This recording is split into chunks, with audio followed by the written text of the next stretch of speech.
to greet Saddam Hussein in 1994 in Iraq and to salute him for his courage and his indefatigability. You're lying again. Your nose is growing. Sir, I salute your courage, your strength, your indefatigability. Just to Saddam Hussein point. Many people have been asking us the same thing. Well, that's because you have deliberately teed up this interview with a falsehood. We do not tee up the questions. You're a bunch of liars, and everybody knows that you are. Mr. Galloway. You have lavished allegedly blandishments on Saddam's regime. Do you think life would be better now under that dictatorship, under that totalitarian regime of terror run by Saddam Hussein? Well, I have never lavished blandishments on Saddam Hussein's regime. In fact, I was one of the very few opponents of the Saddam Hussein regime when British ministers and businessmen... I was talking about and to the Iraqi people. Sir, I salute your courage, your strength, your indefatigability. I can honestly tell you that there was not a single person to whom I told I was coming to Iraq and hoping to meet with yourself who did not wish me to convey their heartfelt, fraternal greetings and support. You're a bunch of liars. I am not an admirer of Saddam Hussein. Saddam Hussein will live in history long after these dogs.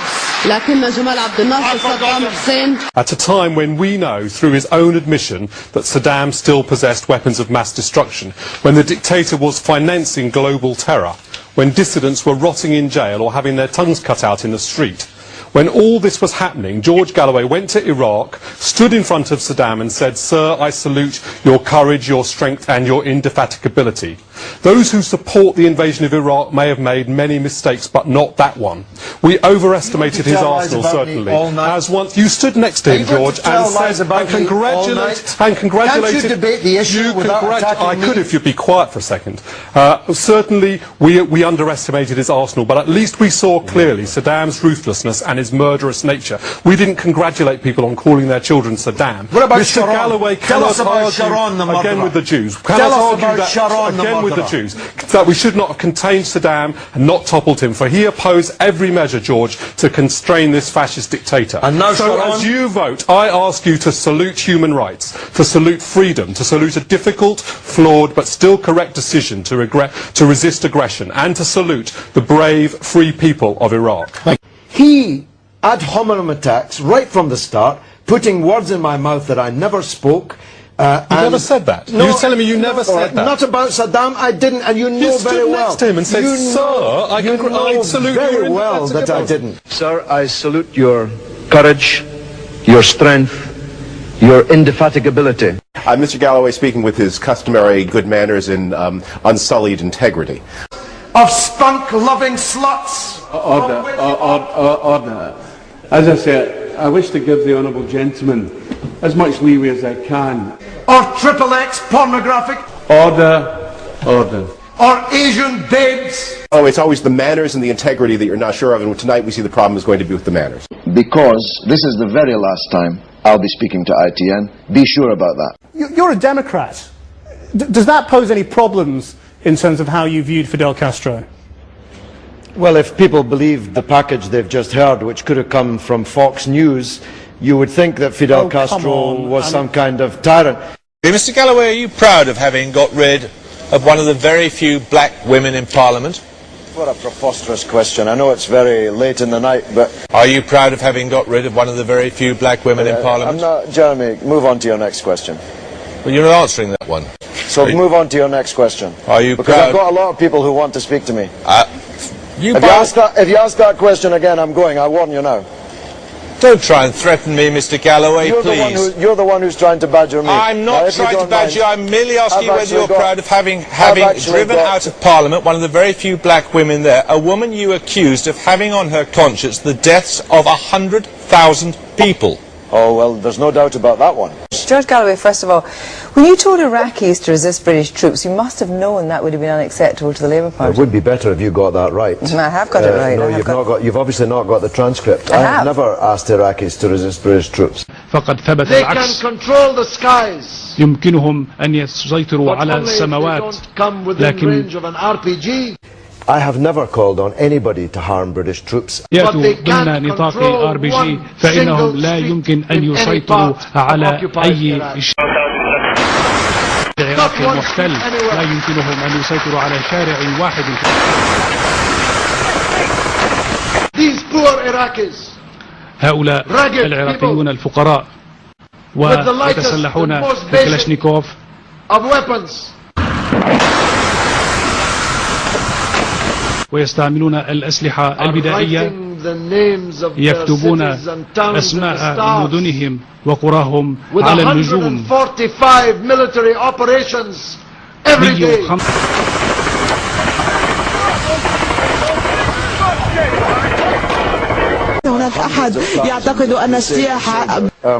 Mr. Galloway trades a better set of manners when he's in Los Angeles from the one that he exhibits when he's in, say, Syria on state television, when he praises the martyrs and the jihadists and the 150 or so operations they conduct every day in Iraq. He goes there to stir it up, and then he comes here to tell us, watch out, they're being nasty. That's, I think, disgraceful. George unquestionably and disgracefully called on foreign mercenaries, or whatever they might be called, to fight with British troops. There's no question about that. He's now backpedaling in the extreme. How do you justify your support for Hezbollah and its leader, Sheikh Hassan Nasrallah? A preposterous way to introduce an item, and what a preposterous first question. What a silly question. What a silly person you are. The people who pay the price for the disappointment are the young soldiers that we've sent there to give their life's blood. والولايات المتحدة كقوة محتلة تضعف باستمرار. ويمكن القول بأن المقاومة العراقية لا تدافع عن العراق وحسب، إنها George is the only one where any action's been taken, and it's quite clear that it's nothing to do with his position on Iraq. It's a position on British troops and calling on foreign troops to fight against British troops. That's the size of it. George wants to convince us all it's to do with his position on Iraq, that he's some kind of martyr. It's simply not true. Despite your propaganda, socialism will survive. It's not propaganda. These are simple questions. It's Fox News propaganda, which I've come to get used to from Channel 4 News. All right, fine. We'll put aside we will put aside the abuse. I'm asking you a simple question about how you see the future of Cuba. Do you think there will be some transition? Socialism will survive. I know that makes you sad, but it will survive. I don't think that dictator does it. You know, when Hitler was at the Channel ports, we had a national government, we suspended normal politics, we cast aside... Sorry, who's Hitler in this comparison? Well, George Bush. He's the George Bush is Hitler, is he? Yeah. Don't make me laugh, Mr. Galloway. You have a record as long as my arm of justifying autocracy across the world, and you admire Castro because of the way he rules. All the papers seem to imply that you get executed in Iran for being gay. That's not true. His boyfriend was hung, though, wasn't he? Yes, but not for being gay, for committing sex crimes against young men. In Iran, they are persecuted, and those two boys were hung for being gay. I don't know what you're talking about. You've got to take them at their word. If they say, if the leader of Iran says he wants to wipe Israel off the face of the earth. He didn't say that, and you know very well he didn't say that.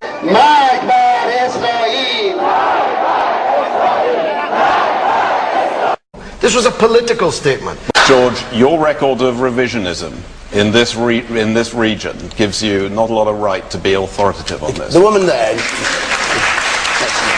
From the man who congratulated Saddam Hussein on his courage and indefatigability. You said the other day that you thought that the assassination of Tony Blair would be morally justified. By an Iraqi. How do you propose to use your time in... Oh, I see, it's another occasion of you not wanting to talk to someone who doesn't agree with you. Actually, Jeremy. All right. David Lammy, what do you make of Mr. Galloway? I think he's a carpetbagger. And how many people were killed on July the 7th? And how many people... Just have a word, George, just calm down. How many people have been saved by what our police have done? How many bomb plots have been foiled? How many July the 7ths have been prevented because we have brave policing and good security services in this country? Let me ask you this. Are you proud to be British? Being British is an accident of birth. America keeps the world as safe as they can while nobody else... How come we all hate your country's role in the world, Anthony? What's that? How come we all hate your country where the people are 32 stone and where there's no sidewalk because nobody walks anymore? Go and stuff your mouth.